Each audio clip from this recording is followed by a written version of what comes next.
मेरे प्यारे भाई और बहनों, आज बहुत सारे घर में, परिवार में उस दीपक को जलाने वाला, उसमें तेल डालने वाले लोग नहीं है।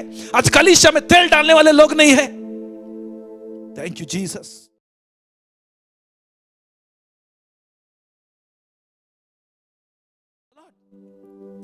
पहला सामुएल उसका 2:19 और उसका 20 को हम लोग पढ़ेंगे। यहां पर देखिए, और उसकी माता प्रतिवर्ष उसके लिए एक छोटा सा बागा बनाकर, सामुएल का घटना बता रहा हूं, ओके।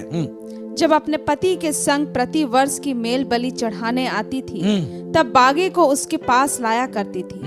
एली ने एलकाना और उसकी पत्नी को आशीर्वाद देकर कहा, यहोवा इस बालक के बदले जो उसको अर्पण किया गया है, तुझको इस पत्नी से वंश दे। हाँ, अभी देखिए, हन्ना को कितने समय तक संतान नहीं हुआ, लेकिन हन्ना ने कहा, परमेश्वर मुझे तू जब संतान देगा तो मैं इसी मंदिर में आकर इसे आपके चरणों में अर्पित कर दूंगी, आपके लिए कर दूंगा, आपको दे दूंगी। ये भी एक बोना है, ये भी एक बलिदान है। उसने बेटा को बलिदान किया। इतने समय तक बेटा नहीं हो रहा था, बेटा हुआ, मैं दूंगी। आप जानते हैं अंग्रेजी में कैसे लिखा हुआ है, कैसे एली आशीष करता है। And Eli blessed Elkanah and his wife and said, the lord give the seed of this woman for the loan which is lent to the Lord.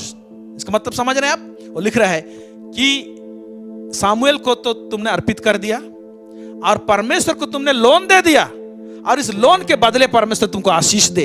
Hallelujah. नीचे आप पढ़ेंगे तो उसके और बच्चे हुए, लगभग करीब करीब 5 बेटे और बेटी मिला के। देखते हैं कई बार परमेश्वर के राज्य में हम लोग केवल पैसा ही बलिदान नहीं करते हैं, धन ही बलिदान नहीं करते हैं, अपने बच्चों को भी देते हैं बलिदान। हालेलुया। मैं उनमें से एक हूं। मेरे माँ बाप मुझे बेस्ट इंजीनियरिंग कॉलेज में पढ़ाए, as a chemical engineer, bachelor of engineering degree लेके आज मैं नौकरी में नहीं गया। परमेश्वर मुझे बुलाया सेवा के लिए, ये बात मुझे समझ में आया। लेकिन मेरे मम्मी पापा चाह रहे थे कि मैं सेवा करूं, लेकिन नौकरी के साथ मैं सेवा करूं, लेकिन परमेश्वर को ये मंजूर नहीं था। मुझे क्लियर कट पता चल गया था इस बात के लिए। मैं नौकरी अप्लाई करता था, मुझे खुशी नहीं लगती थी, लेकिन क्या करूं, माँ बाप को खुश करने के लिए मैं अप्लाई करता था और नौकरी खोजता था। मैं फिर मैंने गिड़गिड़ाया प्रभु के पास में, प्रभु आपका बुलाहट मुझे समझ में आ गया है, लेकिन आप मेरे मम्मी पापा से बातचीत कीजिए प्लीज। और परमेश्वर ने मेरे मम्मी पापा से बात किया, अलग अलग मेरे पिताजी से बात किया, और पिताजी एक दिन मुझे बुलाए अपने कमरे में, बोले परमेश्वर मुझे तुमको मांग रहा है, अपने राज्य में नौकर भेज और अपने बेटे को नौकर के रूप में भेज, वो मेरा सेवा करेगा। हालेलुया। दास के रूप में भेज, वो सेवा करेगा और इसके बदले मैं तुम्हें आशीष करूंगा।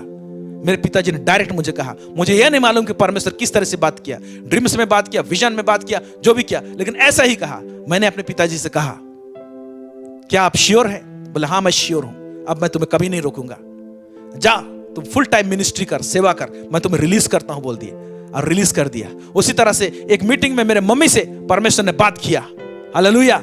और वहां पर एक प्रभु की दासी आई थी और प्रचार कर रही थी। प्रचार करते समय बोला, कौन परमेश्वर को अपना बेस्ट देगा? कई बार हम लोग पादरी प्रचारक होने के लिए अपने उस बच्चे को भेज देते हैं, अगर पढ़ने नहीं पाया, ये मैट्रिक फेल हो गया, चलो इसको प्रचारक बना देते हैं, ऐसे भेजते हैं। कौन अपना इंजीनियर बेटा को, कौन अपना डॉक्टर बेटा को या बच्चा को सेवा के लिए भेजेगा, परमेश्वर के राज्य के लिए? जब ये बात को, मैसेज को सुन रही थी, उस समय में मेरे माँ को लगा कि मुझसे ही बातें कर रहा है। मैं अपना बेटा को फुल टाइम के लिए नहीं छोड़ रही हूं, सेवा के लिए छोड़ती हूं, लेकिन फुल टाइम सेवा के लिए नहीं छोड़ रही हूं। यह उसको समझ में आया और उसने एक दिन प्रार्थना, उसी जगह घुटना टेक के उसने प्रार्थना किया और उसने कहा, परमेश्वर मैं अपना बेटा को दे रही हूं, ले जाइए, लेकिन मेरा एक छोटा सा शर्त है। उसने रखा कि मेरी बेटी भी इंजीनियरिंग पढ़ाई की है, उसका नौकरी नहीं लगा प्रभु, उसका आप एक नौकरी दे दीजिए, मेरा बेटा को हम दे देते हैं, बलिदान करते हैं। मालूम, उधर मेरा बेटा को दिल से दे दिया, अपना बेटा को दिल से दे दिया, मुझे बलिदान कर दिया। उसी साल दिसंबर महीना में, नवंबर महीना का घटना है, दिसंबर महीना में जस्ट 2 महीना के अंदर में मेरा बहन का जॉब लग गया, नौकरी लग गया एक बहुत अच्छा कंपनी में। Hallelujah, praise the Lord. अब आज तक वो नौकरी में है, उसका लाइफ सेटल्ड है, परमेश्वर बड़े अनुग्रह से उसे भरा है, उसके परिवार को ब्लेस किया है। मेरे प्यारे भाई और बहनों, जब हम परमेश्वर के राज्य में बलिदान करते हैं, बीज बुनते हैं, उसका महत्व है। हम लोग कई एक टाइम में अपने बच्चों को परमेश्वर के राज्य के लिए देना नहीं चाहते हैं। अब देखिए उस दिनों में ये बलिदान कितना कीमती था परमेश्वर के लिए, मैं बताना चाहता हूं। आज समय को आप इधर उधर मत देखिए, आपका डाटा नहीं जाएगा। आप देखिए, और अब सुनिए, परमेश्वर आपसे बातें कर रहा है। क्यों उन दिनों में सामुएल एक लोन के समान था परमेश्वर के सामने में, लिखा हुआ है। ओके, क्यों एक बहुत बड़ा बलिदान था परमेश्वर के सम्मुख? क्योंकि उन दिनों में एक स्थिति था। क्या स्थिति था पढ़ेंगे, पहला सामुएल उसका 3, उसका 1 से 3। वह बालक सामुएल एली के सामने यहोवा की सेवा टहल करता था। उन दिनों में यहोवा का वचन दुर्लभ था। उन दिनों में, सामुएल के दिनों में परमेश्वर का वचन दुर्लभ था, लिखा हुआ है। परमेश्वर का वचन पहुंचता नहीं था, सूखा पड़ा हुआ था। एली के कारण से, उनके बेटों के कारण से, क्योंकि एली जो उस समय जो जाजक था, उनके बेटे लोग, उनके स्थान में जाजक होना चाहिए, लेकिन उनके बेटे लोग राह भटक गए थे। वो लोग व्यभिचार में फंसे हुए थे। और उन दिनों में परमेश्वर का वचन दुर्लभ था, लिखा हुआ है, सूखा पड़ा हुआ था। फिर आगे, और दर्शन कम मिलता था। और दर्शन कम मिलता था। ऐसे टाइम में एक ऐसा व्यक्ति चाहिए था जिसके पास में परमेश्वर का वचन पहुंचे और दर्शन पहुंचे, जो परमेश्वर के सामुख ठीक ठीक खड़ा होने पाए। ऐसे लोग नहीं मिल रहे थे। ऐसे टाइम में परमेश्वर ने, हालेलुया, हन्ना को एक बेटा दिया, और हन्ना अपने वायदे के अनुसार उस बेटे को उसने बलिदान किया, सामुएल को। फिर देखिए आगे क्या लिखता है। और उस समय ऐसा हुआ कि एली की आंखें तो धुंधली होने लगी थी। एली की आंखें धुंधली होने लगी थी। देखिए, धुंधली होने लगी थी, यानी मरने वाला है, लेकिन कोई चार्ज लेने वाला नहीं है, परमेश्वर के वचन को सुनने वाला नहीं है, जो इजराइल के लिए लेकर आए, परमेश्वर का आवाज को सुनने वाला नहीं है, सूखा पड़ा हुआ है। आज भी आत्मिक जगत में कितने सारे प्रभु के दास दासी चाहिए। कोई अपना बेटा देगा, कोई अपना बेटी देगा, जिसको अच्छा खासा पढ़ाई लिखाई करवाए हैं। देखिए, पूछिए परमेश्वर से, अगर आप बलिदान करते परमेश्वर के राज्य में, निश्चय परमेश्वर ब्लेस करेगा। आमीन। मेरे पिताजी को वादा किया था परमेश्वर ने कि तू अपने बेटा को दे, मैं तुम्हें आशीष करूंगा। आज वो आशीष को खुद देख रहा है, और हम पूरे परिवार में देख रहे हैं।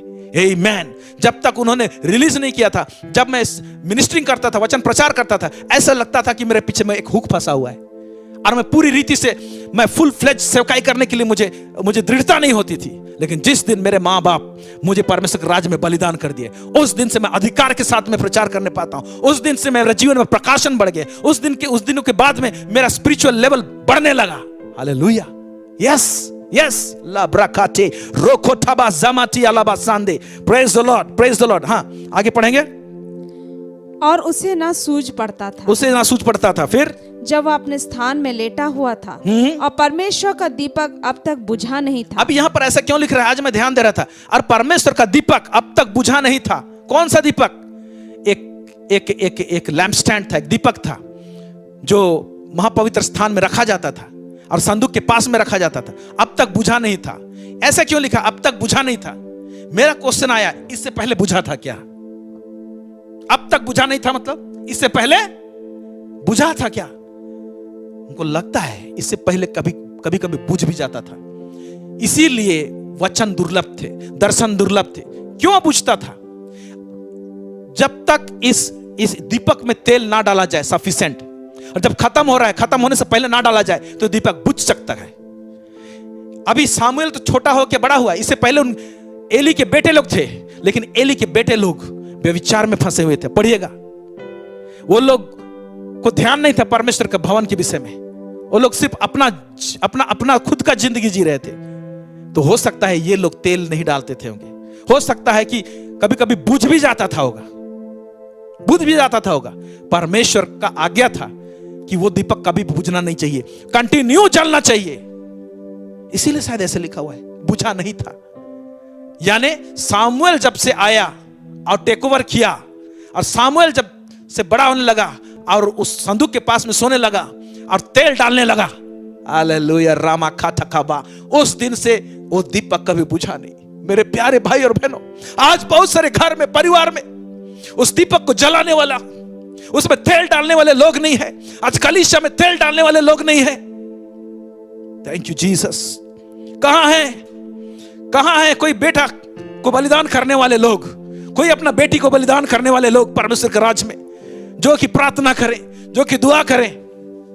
कहां हैं? क्या आप हैं? पूछिए प्रभु से। आज इस वचन को, इस प्रकाशन को आप सुन रहे हैं ना, मैं एक बलिदान किया हुआ बच्चा हूं परमेश्वर के राज्य में। हालेलुया। अच्छा खासा कोई कंपनी में मैं नौकरी कर सकता था, जॉब कर सकता था, लेकिन मैं परमेश्वर के राज्य में हूं। आज परमेश्वर आप में से, आपके घर में से किसी को चुनना चाह रहा है, खोज रहा है आज। लाखों शाबारांदे।